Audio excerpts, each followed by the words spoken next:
जय श्री कृष्णा दोस्तों, आपका हमारे चैनल हिंदी व्रत कथा में स्वागत है। जो महिलाएं कार्तिक स्नान करती है वे रोज कार्तिक स्नान के बाद मंदिर जाकर दीपदान करती है और दीपदान के बाद कार्तिक स्नान की कहानी कहती है। तो आइए सुनते हैं कार्तिक स्नान की कहानी। एक बुढ़िया थी जो 4 माह में पुष्कर स्नान किया करती थी। उसका एक बेटा और एक बहू थी। सास ने बहू को फलाहार बनाने को कहा तो बहू ने जमीन के पापड़े उखाड़ कर बांध दिए। माँ को पहुँचाने के लिए बेटा पुष्कर गया। रास्ते में माँ से बोला, माँ फलाहार कर ले। जहाँ पानी मिला वहीं माँ फलाहार करने बैठ गई तो जो पोपड़े थे वो फलाहार बन गए। पुष्कर में बेटा माँ के लिए झोपड़ी बनाकर सामान रखकर वापस अपने गांव आ गया। रात्रि के पहर में श्रावण मास आया और बोला, बुढ़िया माई दरवाज़ा खोल। तो बुढ़िया माई ने पूछा, तू कौन है? तो बोला, मैं सावन हूँ। बुढ़िया माई ने तुरंत झोपड़ी का दरवाज़ा खोल दिया। बुढ़िया ने श्रावण में महादेव जी का पूजन किया, बेलपत्र चढ़ाकर अभिषेक कर कीर्तन किया। जाते समय श्रावण ने बुढ़िया माई की झोपड़ी को एक लात मारी तो झोपड़ी की एक दीवार सोने की हो गई। बाद में भाद्रपद आया, उसने भी दरवाज़ा खोलने को कहा तो बुढ़िया माई ने खोला।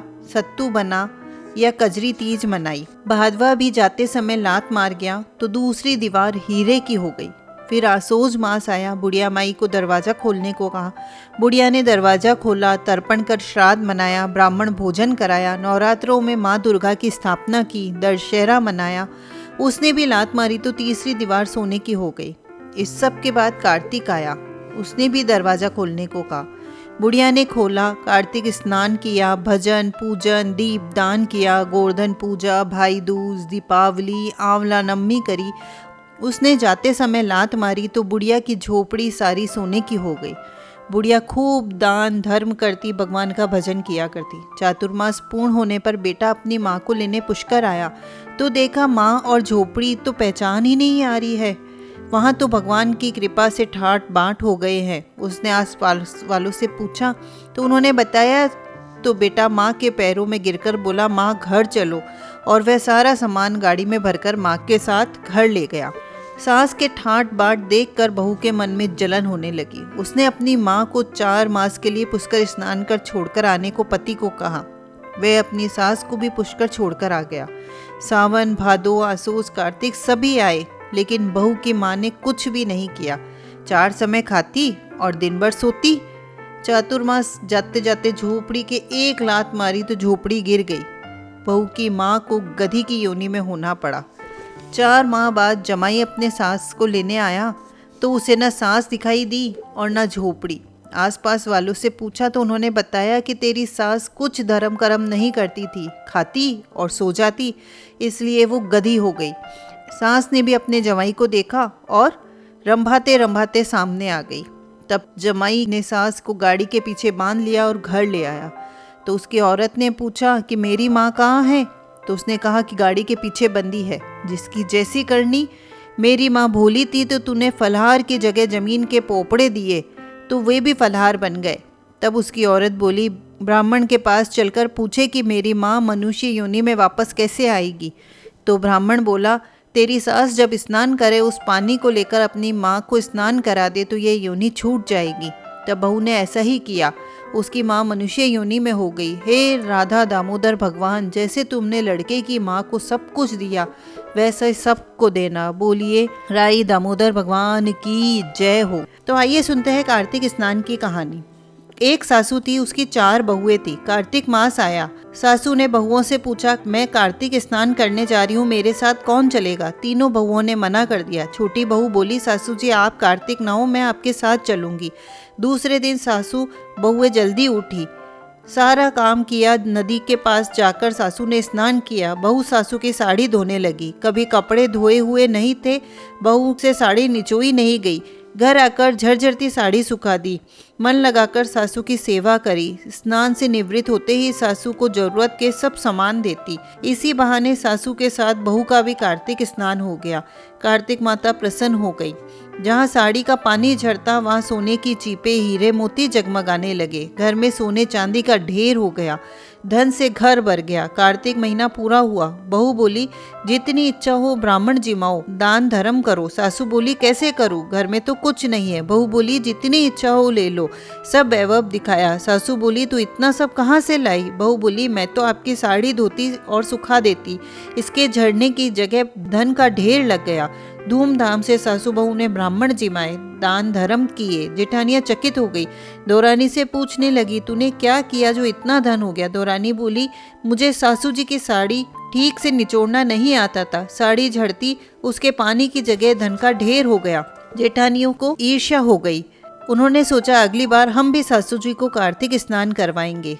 अगली बार फिर कार्तिक स्नान आया। तीनों बहुएं बोली सासू जी आप कार्तिक नहाओ, हम आपका नियम निभाएंगे। सासू बोली तुमसे जल्दी उठा नहीं जाता, कैसे होगा। बहुएं बोली हम जल्दी उठकर साथ चलेंगे, आप नहाओ तो सही।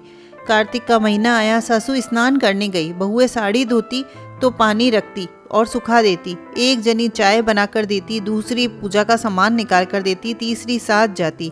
ऐसा करते तीनों ने महीना पूरा कर दिया। सासू जी कहने लगी सासू जी मने आवे जितना धर्म करो, ब्राह्मण जिमाओ। सासू बोली मेरे पास तो कुछ भी नहीं है, मैं कैसे करूं। बहुएं बोली हमारे साथ चलो। सासू साड़ी के झड़ते पानी को धन के रूप में देखने गई तो देखती है कि वहाँ सांप बिच्छू इलियां हो गई है। सासू बोली बहुएं ये सब क्या है।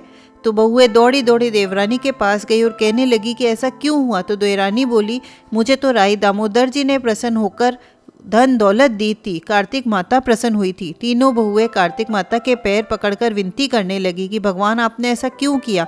कार्तिक माता बोली छोटी बहू भोली थी, तुम सबने पहले मना कर दिया, पर उसका धन देखकर तुम में ईर्ष्या आ गई, जिससे तुमने सासू को भले ही कार्तिक स्नान कराया, झरझरती साड़ी सुखाई, पर तुम्हारा खोटापना तुमको मिल गया। तीनों ने अपनी भूल की क्षमा मांगी। अब कार्तिक माता ने कहा कि तुम्हारे धन का आधा देवरानी को दो, तब ये सांप बिच्छू खत्म होएंगे। तीनों ने अपना आधा धन देवरानी को दिया। सांप बिच्छू अदृश्य हो गए और उनका घर पहले के जैसा हो गया। इधर देवरानी बोली अब क्या मुझे धन देते हो, अब तो राई दामोदर जी की मुझ पर कृपा हो गई है। हे कार्तिक माता, हे राई दामोदर भगवान, जैसे छोटे बहू पर प्रसन्न हुए वैसे सब पर प्रसन्न होना। बड़ी बहू को से रुष्ट हुए वैसे किसी पर मत होना। खोटी की करी अधूरी को पूरी करना। तो बोलिए राई दामोदर भगवान की जय हो, कार्तिक माता की जय हो। तो आइए आज सुनते हैं राई दामोदर की कहानी। दो माँ बेटियां थी। बेटी का नाम राई था। वह बहुत ही सुंदर और सुशील थी। भगवान कृष्ण की पक्की भक्त थी। एक बार भगवान कृष्ण उसकी परीक्षा लेने हेतु डांसरियां बेचने वाले बनकर आए और आवाज देने लगे। राई अपनी माँ से बोली मुझे भी डांसरिये चाहिए। माँ बोली मैं पैसे कहाँ से लाऊं, बाजरी है वो ले जा। बाजरी के भगवान ने फूंक मारी तो फूस उड़कर राई की आंख में चले गए। राई जोर जोर से रोने लगी। भगवान वहां से अंतर्ध्यान हो गए। वैद्य का रूप धारण करके वहां आ गए और आवाज देने लगे। राई की माँ बाहर आई और बोली वैद्य जी मेरी बेटी की आंख में फूस गिर गया है, उसे निकाल दो। भगवान बोले अगर मैं फूस निकालूं तो उसका विवाह मेरे साथ करना पड़ेगा। राई की माँ तैयार हो गई, सगाई कर दी। कार्तिक शुक्ला 11 के दिन विवाह निश्चित किया। माँ सोचने लगी बेटी को क्या दूंगी। सोने की दुकान पर जाकर बोली कि मेरी राई के लिए लौंग और बिछिया गढ़ दे। तो सुनार बोला मुझे समय नहीं है, मैं तो कृष्ण भगवान के गहने गढ़ रहा हूँ। हलवाई और बनिया के वहाँ गई तो उसको भी वही जवाब मिला। माँ घर आ गई, अब क्या करे। वो घर आई, झोपड़ी महल में बदल गई।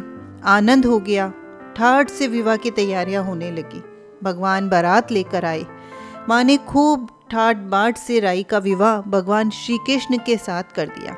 भगवान राई को लेके द्वारका गए तो राई के महल में ही रहने लगे। दूसरी रानियां चिढ़ने लगी। सावन में राई पीहर चली गई।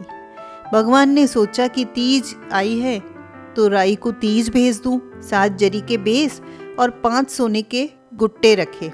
2 हंसों को बुलाया और बोला सीधा राई के पीहर जाना, कहीं मत रुकना। राधा रुक्मण को पता चला तो उन्होंने हंसों को अपने महल में बुला के कहा थोड़ा मोती चुग लो। हंस आ गए और मोती चुगने लगे।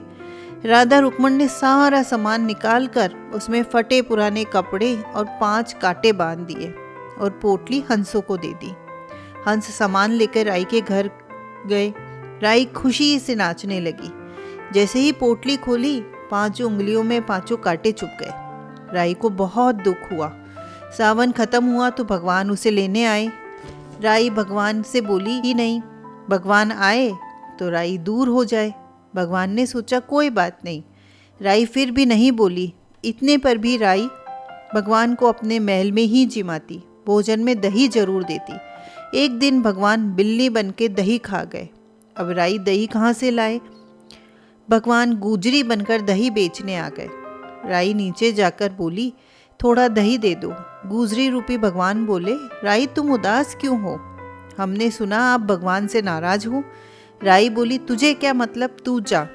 तो गुजरी रूपी भगवान बोले, हम सहेली जैसी ही हैं, मन की बात कह लो, मैं किसी से नहीं कहूँगी। राई ने सारी बात बता दी। सुनते ही भगवान को बहुत अचंभा हुआ और क्रोध आया। वे तुरंत असली रूप में आ गए। बोले, ये कैसे हुआ? हमने तो जरी के बेस और सोने के पचेटे भेजे थे। भगवान ने हंसों को बुलाकर पूछा कि तुम कहीं रुके थे? तो हंस बोले, राधा रुक्मण के महल में रुके और कहीं नहीं रुके। भगवान ने राधा रुक्मण को बुलाया और पूछा कि आपने ऐसा क्यों किया? तो वो बोली कि आप हमारे महल नहीं पधारे, इसलिए हमने ऐसा किया। भगवान बोले, आप हमको प्रेम से बुलाती तो हम जरूर आते। फिर भगवान बोले, कार्तिक का महीना राई को दूंगा, 5 दिन पस्तीर्थियाँ राधा रुक्मण को, 11 सत्यभामा को दूंगा। भगवान ने सबको मान दिया। हे भगवान, हे कृष्ण भगवान, राधा रुक्मण राई को मान दिया, वैसे सबको देना। घट्टी को पूरी करना, पूरी को प्राण छोड़ जो, भूल चूक माफ कर जो। तो दोस्तों, बोलिए श्री कृष्ण भगवान की जय हो, राई दामोदर की जय हो। तो आइए सुनते हैं इल्ली और घुन की कार्तिक की कहानी। एक इल्ली और घुन था। इल्ली बोली, आओ घुन कार्तिक नहाए। तो घुन बोला, तू ही नहा ले, मैं तो नहीं नहाऊंगा। बाद में इल्ली तो राजा की लड़की के पल्ले लगकर चली गई और कार्तिक नहाती रही और घुन नहीं नहाया। कार्तिक उतरते ही दोनों मर गए। बाद में इल्ली ने कार्तिक नहाने के कारण राजा के घर जन्म लिया और घुन राजा के घर गधा बना। राजा ने बेटी का विवाह का सावा निकलवाया। बेटी ससुराल जाने के लिए विदा होने लगी तो बेटी की बैलगाड़ी रुक गई। राजा रानी बोले कि बैलगाड़ी क्यों रुक गई है? बेटी, तुझे जो चाहिए मांग ले। लड़की बोली, ये गधा मुझे चाहिए। वह बोले, यह क्या मांगा? यह मत ले, चाहे धन दौलत ले जा। परंतु वह नहीं मानी और कहा, मुझे तो यही गधा चाहिए। और वह गधा रथ के साथ बांध दिया। जब गधे को साथ बांध दिया तो वह फुदक फुदक कर भागने लगा। लड़की महल में जाने लगी तो उसे सीढ़ी के नीचे बांध दिया। जब सीढ़ी उतरने लगी तो गधे ने कहा, लड़की थोड़ा पानी पिला दो। तो लड़की ने कहा, मैंने पहले ही कहा था काती ना ले, तब तूने कहा कि मैं तो बाजरा खाऊंगा, ठंडा ठंडा पानी पीऊंगा। उनकी आपस की बातें दौरानी जेठानी ने सुन ली तो देवर को सिखा दिया कि तुम क्या जादूगरनी लाए हो जो जानवरों से बातें करती है? तो वह बोला कि कानों सुनी नहीं मानता, आंखों देखकर मानूंगा। दूसरे दिन वह छुप कर बैठ गया। देखा कि रानी महल से नीचे उतरी। गधा फिर वही बात बोला। रानी ने जवाब दिया। जब राजकुमार बोला, रानी तू जानवरों से बातें कर रही है, तू बता दे नहीं तो तलवार से मार दूंगा। रानी ने कहा, औरत का भेद मत पूछो। तो राजा ने कहा, मैं तेरा पूरा भेद लूंगा। रानी ने कहा, पिछले जन्म में मैं इल्ली थी और यह घुन था। तब मैंने कहा था घुन कार्तिक नहा ले, वह नहाया नहीं, इसलिए ये गधा बन गया। मैं रानी के पल्ले से लगकर कार्तिक नहाई, इसलिए मैंने राजा के घर जन्म लिया। यह बात सुनकर राजा ने कहा कि कार्तिक के नहाने का क्या फल है? तो रानी ने कहा कि कार्तिक नहाने से मैं आपके घर में राजपाट कर रही हूँ। तब राजा ने कहा कि इतना फल है तो हम दोनों अब जोड़े से नहाएंगे, दान पुण्य करेंगे, जिससे आगे हमें और सुख मिले। दोनों जने कार्तिक स्नान करने लगे। राजा के घर में बहुत धन संपत्ति हो गई। हे कार्तिक महाराज, हे राई दामोदर भगवान, जैसा इल्ली को सुख दिया वैसा सबको देना। कहते ने सुनते ने हुंकारा भरते ने मेरे सारे परिवार को देना। कार्तिक मास में शालिग्राम जी, तुलसी विवाह, ये सब कहानियाँ जरूर सुननी चाहिए। तो आइए सुनते हैं शालिग्राम जी की कहानी। एक बुढ़िया थी। कार्तिक मास में वो पुष्कर स्नान का विचार कर पड़ोसन से बोली, मैं पुष्कर जा रही हूँ, तुम मेरे शालिग्राम जी को रख लो। पड़ोसन बोली, मुझे सेवा पूजा नहीं आती है, बताओ, वैसे मैं कर दूंगी। बुढ़िया बोली, सवेरे इनको उठाना, गंगा से लोटा भरकर पानी लाना, आते समय बगीचे से पुष्प तुलसी लाना, भगवान को जल व कच्चे दूध से नहलाना, चंदन लगाकर पुष्प तुलसी चढ़ाना, दूध का भोग लगाना, दोपहर को रसोई जो भी बने उसका भोग लगाना, शाम को दिया जलाना, ऐसे सेवा पूजा करना। कहकर वह चली गई। पड़ोसन ने बुढ़िया माई के कहे अनुसार किया, पर भगवान की थाली में भगवान जीमते ही नहीं, दूध पिया ही नहीं। ये देख वो चिंता में पड़ गई। बोली, आपकी मालकिन आएगी तो कहेगी कि मेरे भगवान को दुबला कर दिया, अभी 1 महीना है, आप जीम लो तो मैं भी जीमूं। वह भूखी बैठी रही। भगवान ने सोचा अब तो दर्शन देने पड़ेंगे। छोटा सा मोर मुकुट पीताम्बरधारी रूप लेकर पाटे पर बैठ गए। दूध पी लिया, जीम लिया, रोज ऐसा ही होता। एक दिन भगवान ने कहा कि मैं गाय चरा लाऊं, तो पड़ोसन बोली, थोड़े दिन तो रहोगे, क्यों जाते हो? तो भगवान माने नहीं। हाथ में सोने की लाठी, कंधे पर हीरे मोती का पीताम्बर डाल गाय चराने जाते। महीना बीता, बुढ़िया माई घर आई। स्नान ध्यान से निमट के सोचा कि सालीग्राम जी को ले आऊं। पड़ोसन के गई। पड़ोसन बोली, सालीग्राम जी को शाम को आएंगे तब ले जाना। बुढ़िया सालीग्राम जी के लिए जिद करने लगी। झगड़ा हो गया, लोग इकट्ठे हो गए। पड़ोसन बोली, बुढ़िया को समझाओ, 1 महीना निकाला, जैसे तैसे शाम तक का भी सब्र रख ले। बुढ़िया धरना देकर बैठ गई। शाम पड़े भगवान आए। गाय उनकी जगह छोड़कर भगवान मंदिर में विराज गए। पड़ोसन बुढ़िया से बोली, ले जाओ तुम्हारे भगवान। और भगवान से बोली, भगवान बुढ़िया को भी रूप दिखा दो, नहीं तो मेरे प्रति ये अंधविश्वास ही रखेगी। भगवान ने मोर मुकुट पीताम्बर धर हाथ में सोने की लाठी लेकर दर्शन दिया। तो भगवान ने भोले भक्तों को दर्शन दिए। हे भगवान, वैसे ही सभी को देना। बोलिए पीताम्बर धारी की जय हो, मोर मुकुट धारी की जय हो। कार्तिक के महीने में रोजाना तुलसी को सींचने का बहुत महत्व है।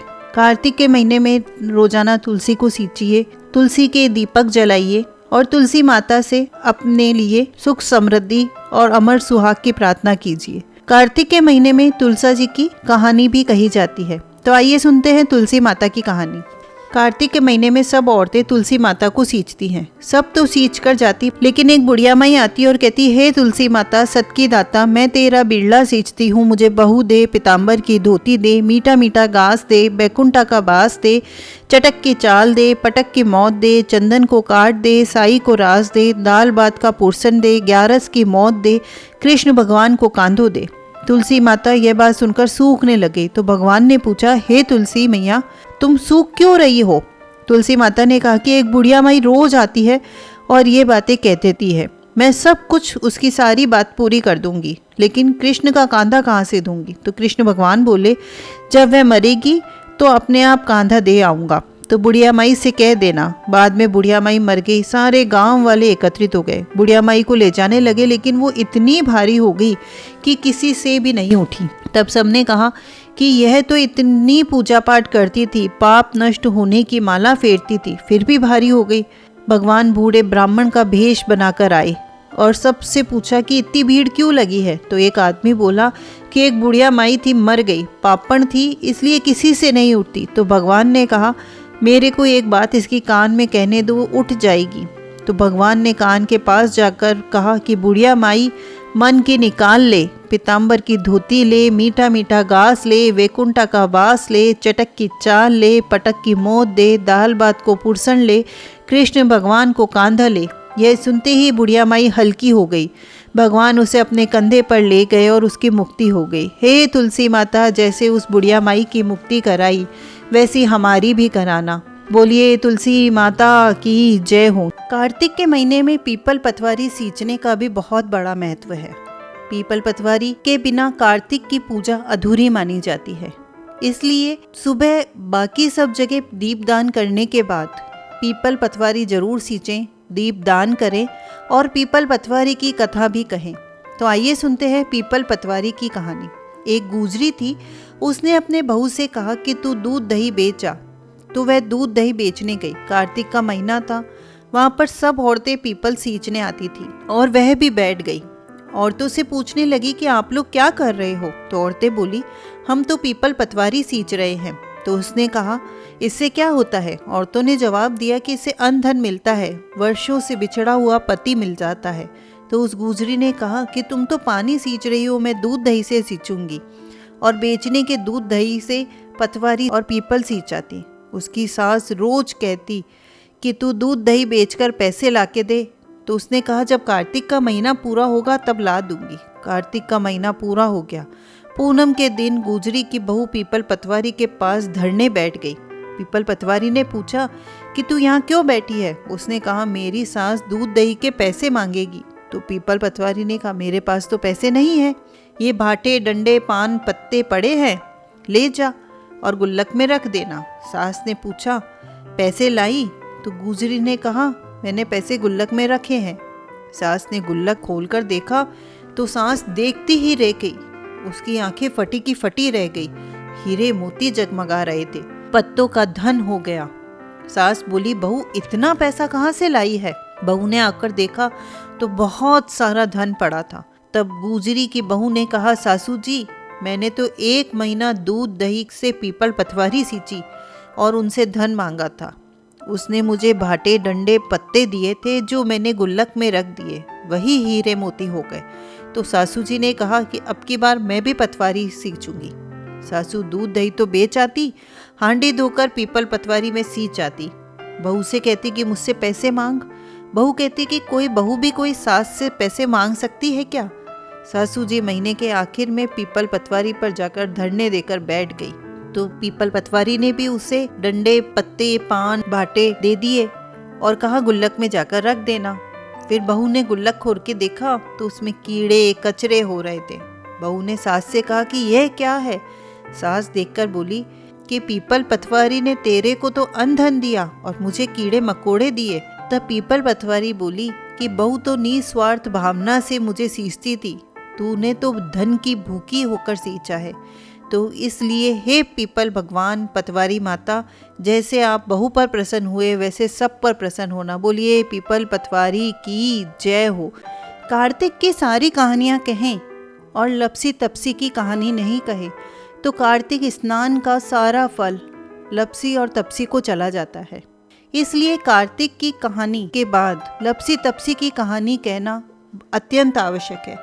तो आइए सुनते हैं लपसी तपसी की कहानी। एक लपसी था और एक तपसी था। तपसी तो भगवान की तपस्या करता, लपसी 1.25 सेर की लापसी बनाकर भगवान को भोग लगाकर जीम लेता। एक दिन दोनों में झगड़ा हो गया। लपसी बोला मैं बड़ा, तपसी बोला मैं बड़ा। इतने में नारद जी आए, पूछे कि तुम दोनों क्यों लड़ रहे हो? तो लपसी ने कहा मैं बड़ा, तपसी बोला मैं बड़ा। तपसी बोला मैं सारे दिन भगवान की पूजा करता हूँ, तपस्या करता हूँ। तो नारद जी बोले मैं तुम्हारा फैसला करूँगा।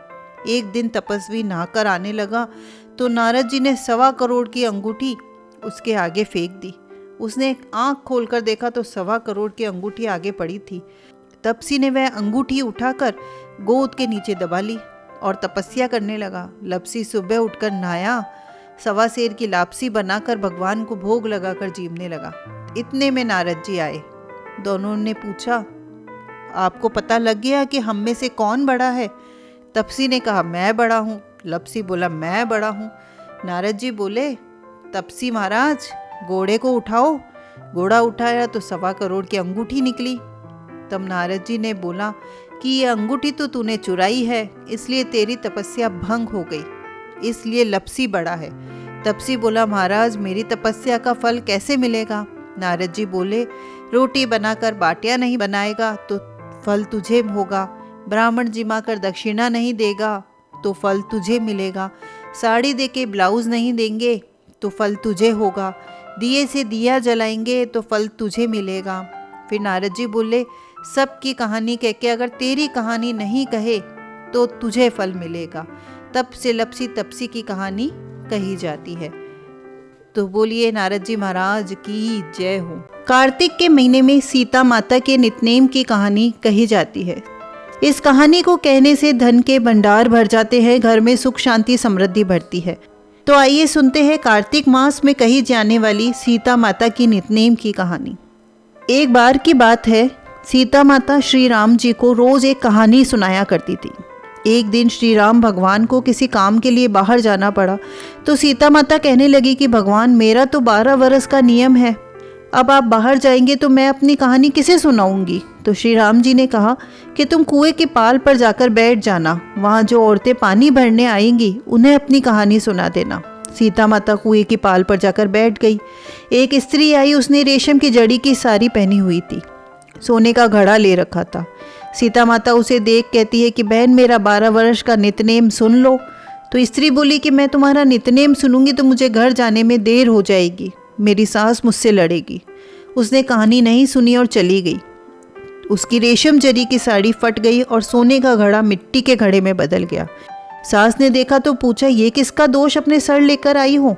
बहू ने कहा कि कुएं पर एक औरत बैठी है जो कि अपनी कहानी सुनाने के लिए कह रही है, लेकिन मैंने सुनी नहीं, उसी का यह फल है। बहू की बात सुनकर अगले दिन वही साड़ी और घड़ा लेकर सास कुएं की पाल पर गई। सास को वही माता सीता बैठी मिली। सीता माता ने कहा कि बहन मेरी कहानी सुन लो। सास बोली, एक बार छोड़, मैं तो 4 बार कहानी सुन लूँगी। तो सीता माता कहानी कहने लगी। राम आए, लक्ष्मण आए, देश के पुजारी आए, नित नेम का नेम लाए, आओ राम, बैठो राम, तपी रसोई जीमो राम, माखन मिश्री खाओ राम, दूध पताशा पियो राम, सूत के पलका मोठो राम, शाल दुशाला पोठो राम, शाल दुशाला ओढ़ो राम, जब बोलूँ जब राम ही राम, राम सवारे सबके काम, खाली घर भंडार बढ़ेंगे, सबका बेड़ा पार करेंगे, श्री राम जय जय राम, श्री राम जय जय राम। सास बोली कि बहन कहानी तो बहुत अच्छी लगी। कहानी सुनकर सास घर चली गई। उसकी साड़ी फिर से रेशम जरी की बन गई, मिट्टी का घड़ा फिर से सोने के घड़े में बदल गया। बहू कहने लगी, सासू माँ आपने ये सब कैसे किया? सास ने कहा, बहू तू दोष लगा के आई थी, मैं दोष उतार कर आ रही हूँ। बहू ने फिर पूछा कि वह कुएं वाली स्त्री कौन है? सास बोली कि वो सीता माता थी। ये पुराने से नया कर देती है, खाली घर के भंडार भर देती है, वह लक्ष्मी जी का वास घर में कर देती है, आदमी की जो भी इच्छा हो उसे पूरा कर देती है। बहू बोली, ऐसी कहानी मुझे भी सुना दो। सास बोली, ठीक है तुम भी सुनो। सास ने कहानी कहनी शुरू की। राम आए, लक्ष्मण आए, देश के पुजारी आए, नित नेम का नेम लाए, आओ राम, बैठो राम, तपी रसोई जीमो राम, माखन मिश्री खाओ राम, दूध पताशा पियो राम, सूत के पलका मोठो राम, शाल दुशाला पोठो राम, शाल दुशाला ओढ़ो राम, जब बोलूँ जब राम ही राम, राम सवारे सबके काम, खाली घर भंडार भरेंगे, सबका बेड़ा पार करेंगे, श्री राम जय जय राम, श्री राम जय जय राम। कहानी सुनकर बहू बोली, कहानी तो बहुत अच्छी है। सास ने कहा, ठीक है, इस कहानी को रोज कहा करेंगे। अब सास बहू रोज सवेरे उठती, नहाती धोती, पूजा करने के बाद नित नेम की सीता की कहानी कहती। एक दिन उनके यहाँ एक पड़ोस की औरत आई, बोली, बहन जरा सी आँच देना। तो वह बोली, आज तो हमने अभी जलाई ही नहीं। पड़ोसन ने कहा कि तुम सुबह 4 बजे से उठकर क्या कर रही हो? उन्होंने कहा, सुबह उठकर हम पूजा करते हैं, सीता माता की नितनेम की कहानी कहते हैं। पड़ोसन ने उनकी बात सुनकर कहा कि सीता माता की कहानी, इस कहानी से क्या होता है, क्या फल मिलता है? तो वो बोली, इनकी कहानी कहने से घर के भंडार भरते हैं, सारे काम सिद्ध होते हैं, मन की इच्छा भी पूरी होती है। पड़ोसन कहती है कि बहन अगर ऐसी कहानी है तो मुझे भी सुना दो, मेरा भी कुछ भला हो जाएगा। वह बोली, ठीक है तुम भी कहानी सुन लो। राम आए, लक्ष्मण आए, देश के पुजारी आए, नित नेम का नेम लाए, आओ राम, बैठो राम, तपी रसोई जीमो राम, माखन मिश्री खाओ राम, दूध पताशा पियो राम, सूत के पलका मोठो राम, शाल दुशाला पोठो राम, शाल दुशाला ओढ़ो राम, जब बोलूँ जब राम ही राम, राम सवारे सबके काम, खाली घर भंडार भरेंगे, सबका बेड़ा पार करेंगे, श्री राम जय जय राम, श्री राम जय जय राम। सारी कहानी सुनने के बाद पड़ोसन कहने लगी, बहन कहानी तो मुझे बहुत अच्छी लगी। अब वह पड़ोसन भी नित नेम सीता माता की कहानी कहने लगी। कहानी कहने से सीता माता ने पड़ोसन के भी घर में अन्न धन के भंडार भर दिए। अब तो पूरे मोहल्ले में नितनेम की कहानी चल पड़ी। हर किसी की मनोकामना पूरी होने लगी, सबके अन्न धन के भंडार भरने लगे। हे सीता माता, जैसे आपने उनके भंडार भरे वैसे ही आप हमारे भी भंडार भरना, हमारी भी मनोकामनाएं पूरी करना। कहानी सुनने वालों के भी और कहानी कहने वालों की भी और इस वीडियो को देखने वालों की भी भंडार भरे रखना, सबकी मनोकामनाएं पूरी करना। बोलिए सीता मैया की जय हो, राम लक्ष्मण की जय हो। आज हम आपको 4 चिड़ियों की कहानी सुनाने जा रहे हैं कि उनके साथ क्या हुआ। आइए सुनते हैं चिड़ियों की कहानी। 4 चिड़िया थी, चारों कार्तिक मास में कार्तिक नहाती थी। पड़वा के दिन चारों चिड़ियों ने सोचा कि चलो खिचड़ी बनाते हैं। एक चिड़िया चावल ले आई, एक चिड़िया दाल ले आई, एक चिड़िया घी ले आई और एक चिड़िया नमक ले आई। सबने मिलकर खिचड़ी बनाई। सबने सोचा पहले नहा लिया जाए तब खिचड़ी खाते हैं। चिड़िया नहाने चली गई। पहले एक चिड़िया आई, उसे बहुत ज़ोर से भूख लग रही थी, लेकिन बाकी चिड़िया अभी तक आई नहीं थी, तो उसने खिचड़ी की भाप खा ली। दूसरी चिड़िया आई तो उसने पानी पी लिया, तीसरी चिड़िया आई तो खिचड़ी खा ली, चौथी चिड़िया आई तो उसने खुचरन खा ली। चारों चिड़िया एक समय बाद मर गई। जिस चिड़िया ने भाप खाई थी वह राजा के घर राजकुमारी बनी, जिस चिड़िया ने पानी पिया था वह कुमार के घर पैदा हुई, और जिस चिड़िया ने खिचड़ी खाई थी उसने ब्राह्मण के घर जन्म लिया, और जिस चिड़िया ने खुचरन खाई थी वो हथिनी बन गई। कुमार की लड़की राजा के यहाँ दासी बनी, ब्राह्मण की लड़की राजकुमारी की सहेली बनी, और हथिनी भी राजा के यहाँ ही थी। राजकुमारी को अपने पिछले जन्म की सारी बातें याद थी।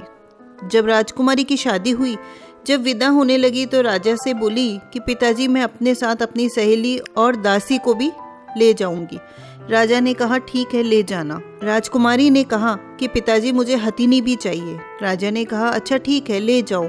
राजा ने अपने नौकर भेजे और कहा जाओ हथिनी ले आओ, लेकिन हथिनी उठी ही नहीं। जब राजकुमारी खुद उसके पास गई, उसके कान में पिछले जन्म की बात कही, जिसे सुनकर हथिनी तुरंत उठ गई।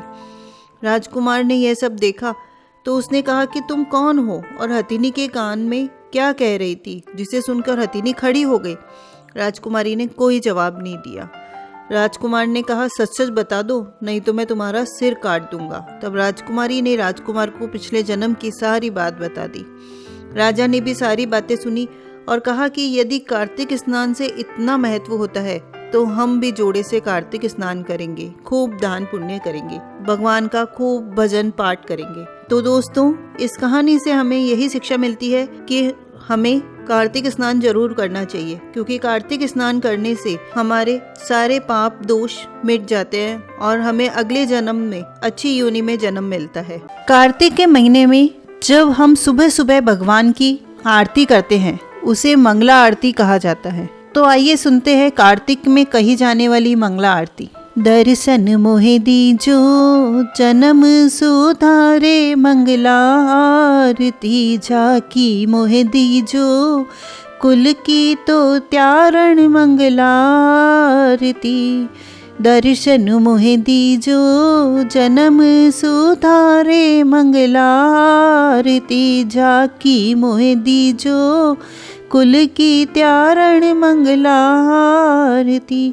रामा पहली आरती गजानंद की, गौरी पुत्र गणेश, रिद्धि सिद्धि तो ब्याके संग बिराजे, मोदक भोग लगाए जी दर्शन मोहे दीजो, जन्म सुधारे मंगला आरती झाकी मोहे दीजो, जन्म सुधारे मंगला आरती। रामा दूजी आरती गंग माई की, झाका निर्मल नीर, गंगा नाए गोमती नाए, निर्मल हुआ शरीर जी दर्शन मोहे दीजो, जन्म सुधारे मंगला आरती झाकी मोहे दीजो, कुल की तो त्यारण मंगला आरती। रामा इग्नी आरती रामेश्वर की, बसे समुद्र बीच, देश देश का आवे जातरी, चढ़े गंगा जल नीर जी दर्शन मोहे दीजो, जन्म सुधारे मंगला आरती झाकी मोहे दीजो, कुल की तो त्यारण मंगला आरती।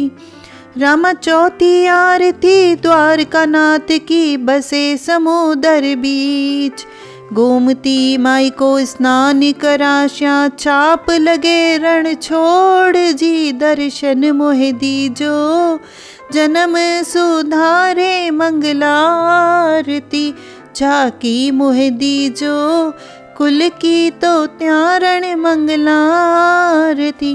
रामा पांचवी आरती जगन्नाथ की, लागे चावल को भोग, जगन्नाथ का भात में कोई, जगत पसारे हाथ जी दर्शन मोहे दीजो, जन्म सुधारे मंगला आरती झाकी मोहे दीजो, कुल की तो त्यारण मंगलारती।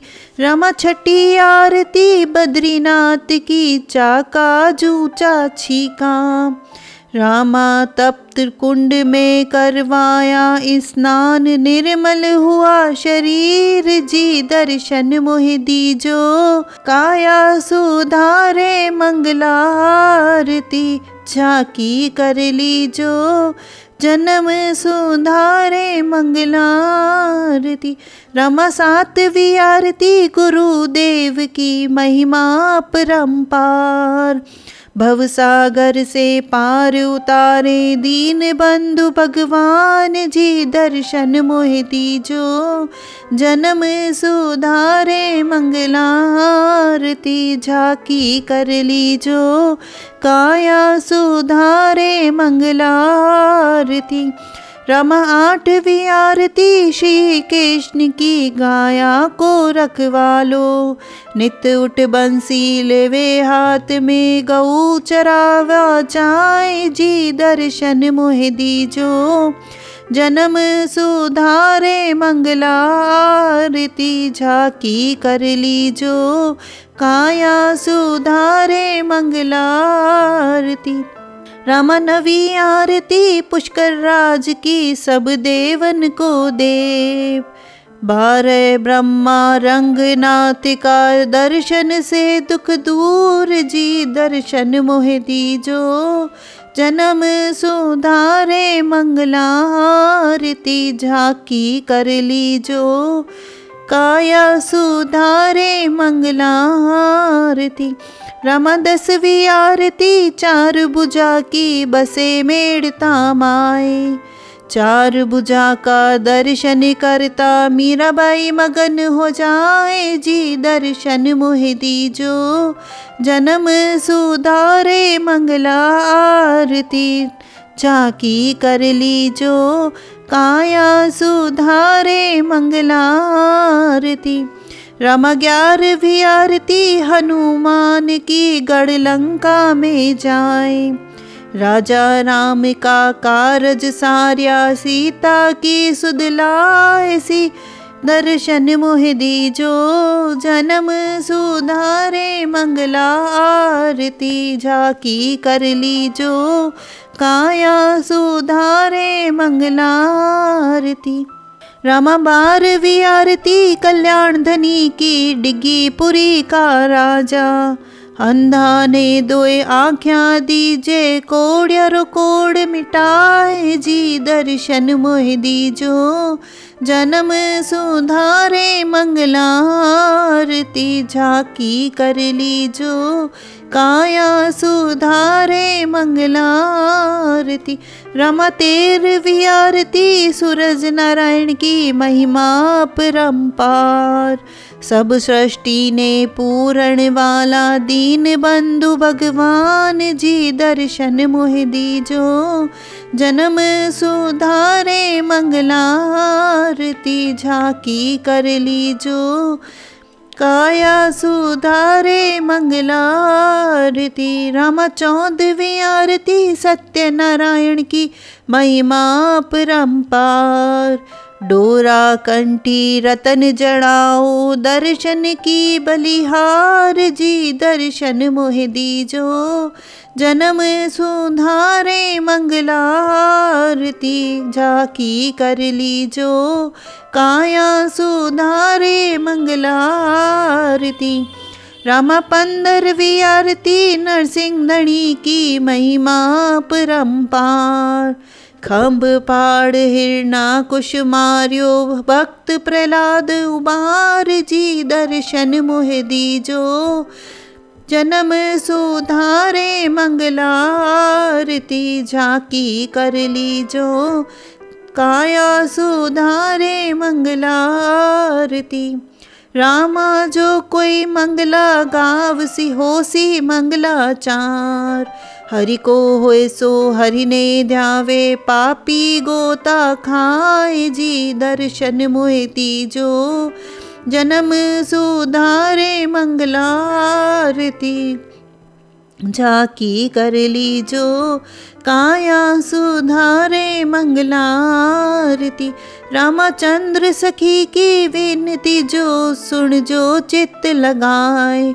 बार बार मैं करूँ विनती माँ को चित चरण में राखो जी। दर्शन मोह दीजो जन्म सुधारे मंगलारती।